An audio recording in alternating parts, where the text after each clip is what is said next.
Hello friends, today we'll discuss chapter 21 of IC 38. In this chapter, we'll know about the claim settlement process in a health insurance policy. As we know, insurance is a promise and claim is the true test of that promise. Generally, there are two types of claim in health insurance policy. In cashless claim, a network hospital provides the medical service based on a pre-approval from the insurer or TPA and later submits the document for settlement of the claim. In reimbursement claim, the customer pays the hospital from his own resources and then files claim with insurer or TPA for payment. After getting intimation, a range of document is required for further processing.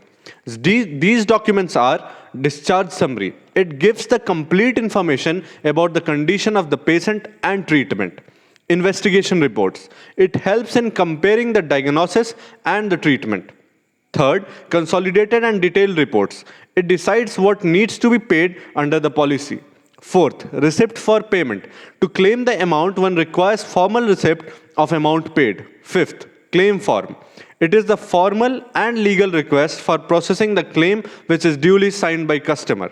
Sixth, identity proof. For verification of the person covered and treated to be same, his ID proof is taken. Here, third-party administrator, TPA, provides many important services to the insurer and gets remunerated in the form of fees.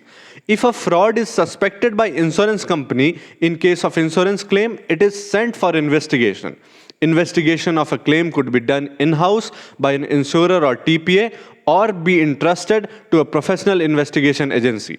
In case of denial of a claim, the customer has the option to represent it to the insurer or to approach the insurance ombudsman, the consumer firms, or even the legal authorities. Thank you.